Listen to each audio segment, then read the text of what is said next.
Hello everyone, it's Julie Hedges here for a cosmic conversation. And I hope you have a chance to take a look this evening. And let's just talk about this. Let's talk about the pillars of severity and mercy, about discipline and grace. Because these themes are really coming out for us. And we're having opportunity to really look within.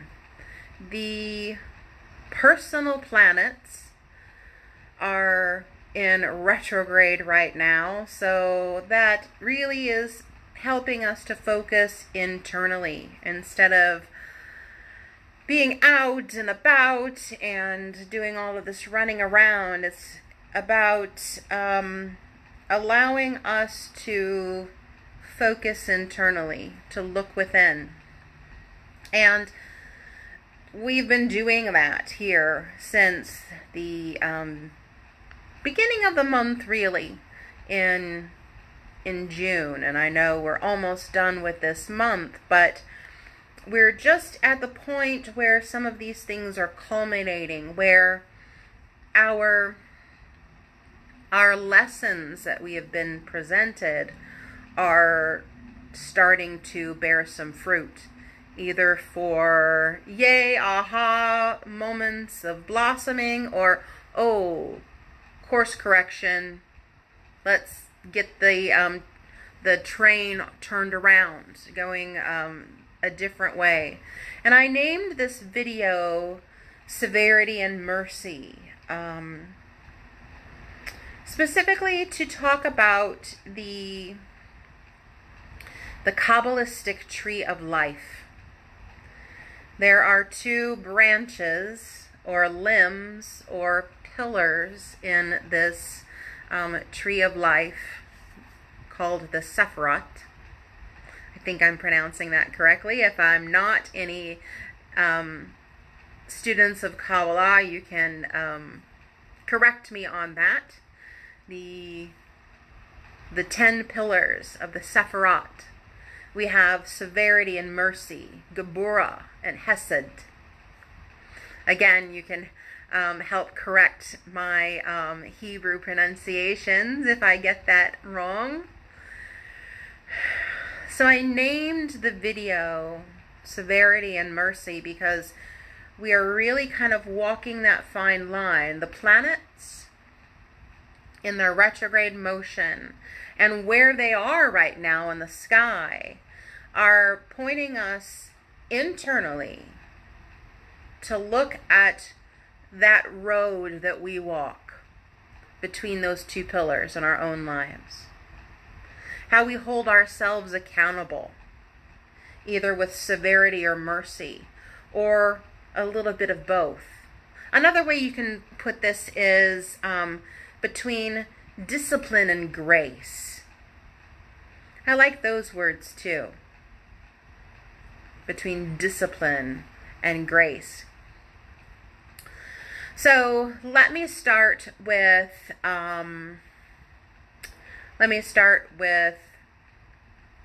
Saturn. Saturn is Father Time, Chronos. And for 2.5 years, he's been in the sign of Capricorn, his home turf. So he's kind of been the ruler of the roost. And Saturn is very much known for get her done. You know, suit up and show up. You have responsibilities. You have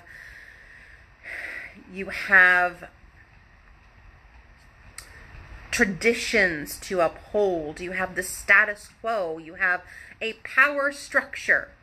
You know, you see the, not the seating chart, but Mercury retrograde, I'm struggling for words. The chart where people report to this person, report to this one. It's not the seating chart. Gosh, what is that word? Anyway, but the structure of here's the president and the vice president and the directors and then the employees underneath all the branches of the organization of an organization. And it's all about who reports to whom and what your job responsibilities are and who's responsible for this person and accountability and all of those things. So Saturn is really about getting your work done, being focused, being organized, working hard, and being disciplined. So there's that discipline. And sometimes he does that with, thank you, Rob, hi, organizational chart. Oh gosh, I mean, just woo today, right? Why couldn't I think of that word?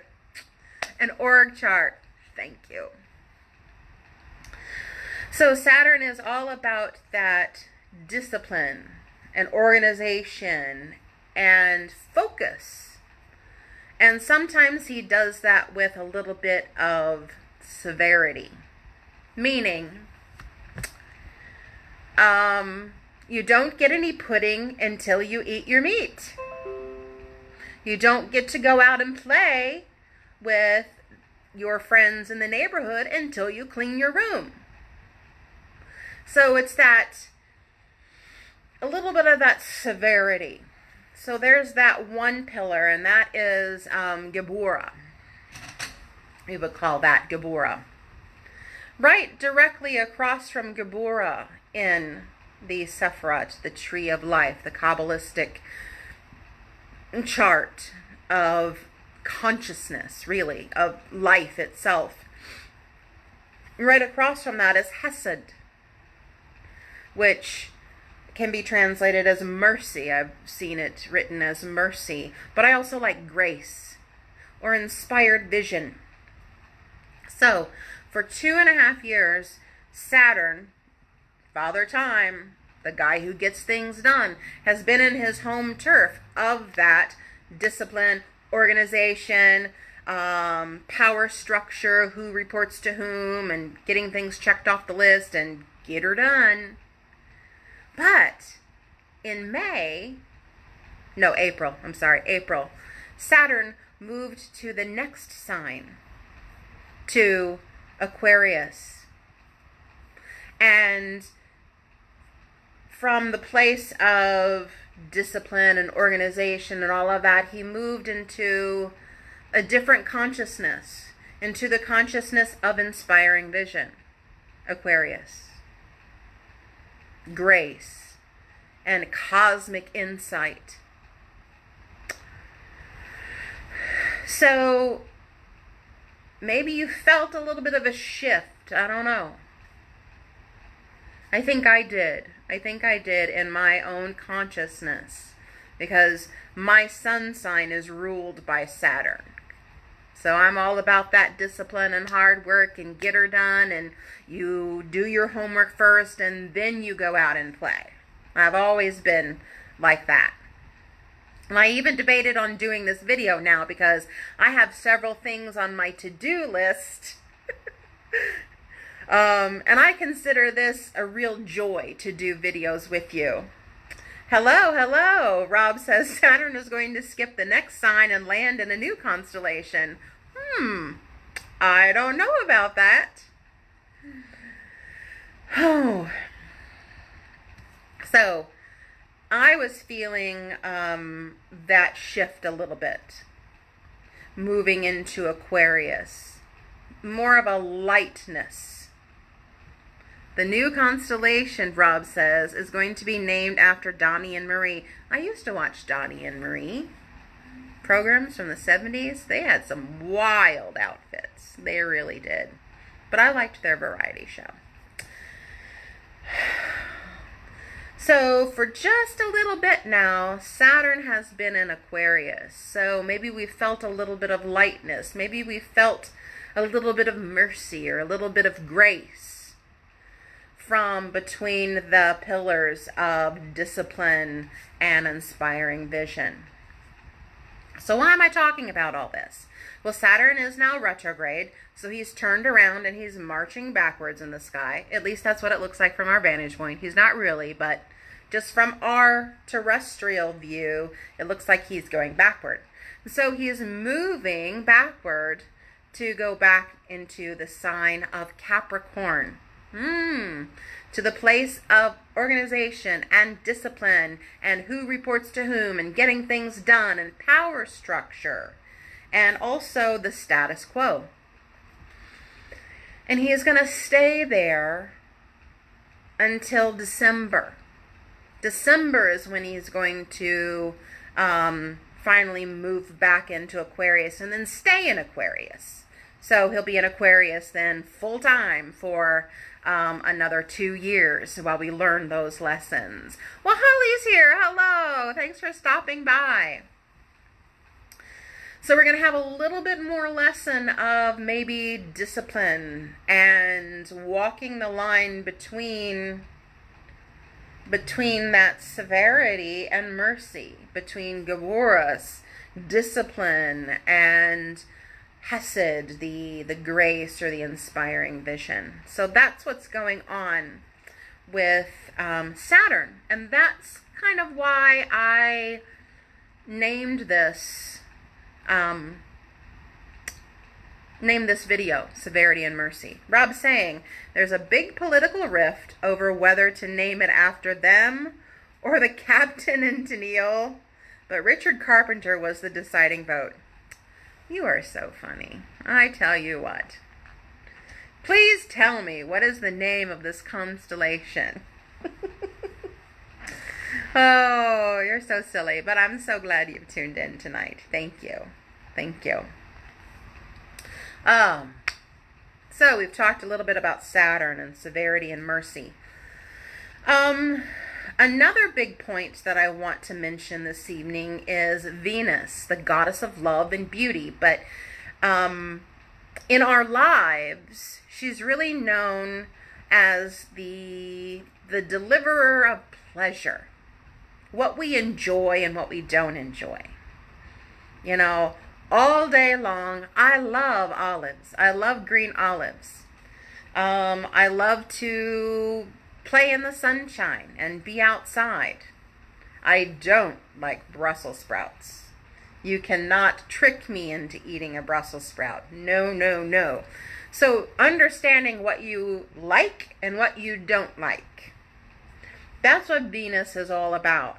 And her job is to help us refine what we find pleasurable and demonstrate it to ourselves in our own value system and the things that we surround ourselves with, right? If I don't enjoy Brussels sprouts, I'm probably not going to buy them, and I'm certainly not going to prepare them. I'm just not going to be around them. But since I like green olives a lot, I'm going to buy those. I'm going to eat those. I'm going to enjoy those. Why I wanted to mention Venus this evening is because she has been in retrograde motion. And her retrograde motion is regular, but it's spaced out over 18 months. So every 18 months, she turns around. And at that time, it's for us to go in and spend some time in the heart center and really understand what we value and how we are living according to those values. Am I telling people that I like green olives? Well, I'm telling all of you now. But am I living like I like green olives? Am I living like this is what I enjoy? Am I afraid to share what I enjoy? And why or why not? Yeah. She is going to station direct. That's what it's called, turning around. Tomorrow, she's going to station direct. But what's interesting is as she's turning around, she's slowed down and she's turning around and she's going to stand still. In fact, she's been still since June 20th. So on the solstice, she basically stopped moving in the sky. From our vantage point, again, this is from what we experience of Venus. It looks like she's standing still at 5 degrees of Gemini. Tomorrow she's going to turn around slowly. And then she's going to still stay there, and start moving again on July the 1st. So what in the world does that mean? Well, it means that this is a wonderful time to get really, really clear about what we value, and kind of like a summation of what we have learned during this time of retrograde. And I'll tell you, on Monday, I had my own personal epiphany. I had my own aha moment about what I value, and being really clear. Okay, I'm just going to be very transparent with all of you. I struggle personally with severity on myself. If I make a mistake or think I've made a mistake, I just kind of replay that in my mind of, how could you do that? That was so stupid. What, you got to do better. And just really, really, I'm pretty severe on myself. And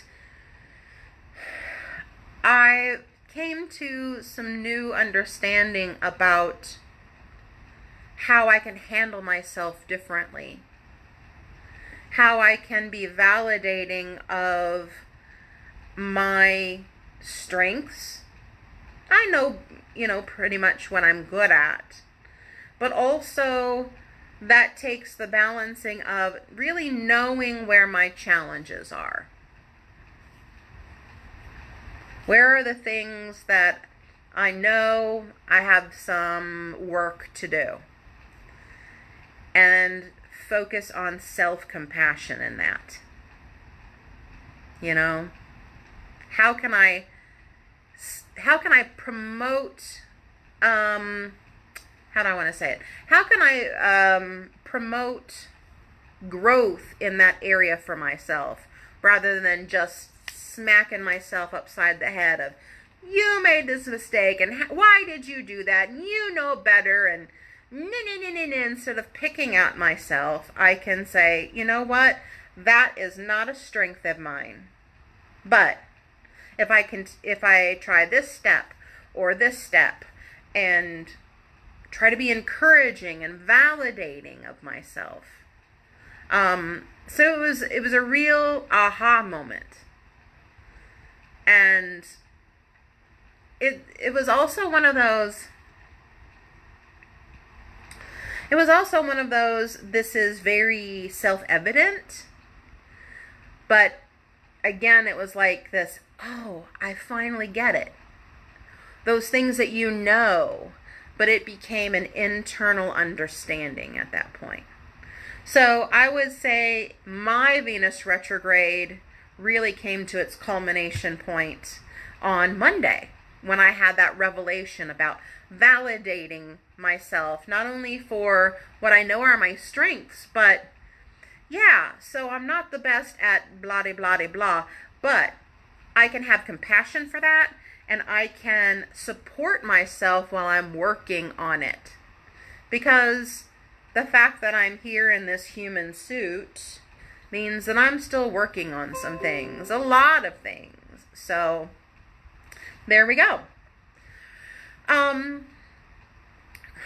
People with planets that are at 5 degrees of Gemini, or very near that, so within 2 or 3 degrees of 5 degrees of Gemini, would probably feel this sitting still of Venus, would feel that pause, and it might feel a little bit uncomfortable.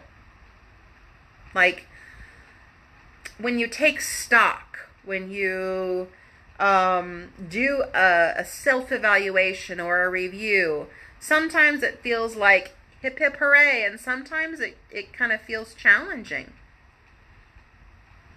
It's another thing too, it's interesting that just last week, at work, we had to do self-evaluations. We had to we had to put in our goals for 2020. Yeah, half the year's over, right? We had to put in our goals, and we had to do a self-evaluation at the same time because of everything going on in the world. You know, we were on kind of triage with, I'm not going to say it, but you know what's been going on in the world. So those things like goals and evaluations were just kind of put off until now is the time. So maybe that kind of sparked my own consciousness to think about in that way. Okay, Rob says, it's named, I think he's talking about the constellation, it's named Country and Rock and Roll, and is ruled the planet Mercury, as Mercury represents moving very fast to outrun Lawrence Welk reruns. You're so funny. Speaking of Lawrence Welk reruns, I used to go to my Granny Farrell's house and spend the night with her on Friday nights or Saturday nights. Usually Saturday nights, mostly, when I was a little girl. And we would watch the public television station, and we would watch Lawrence Welk.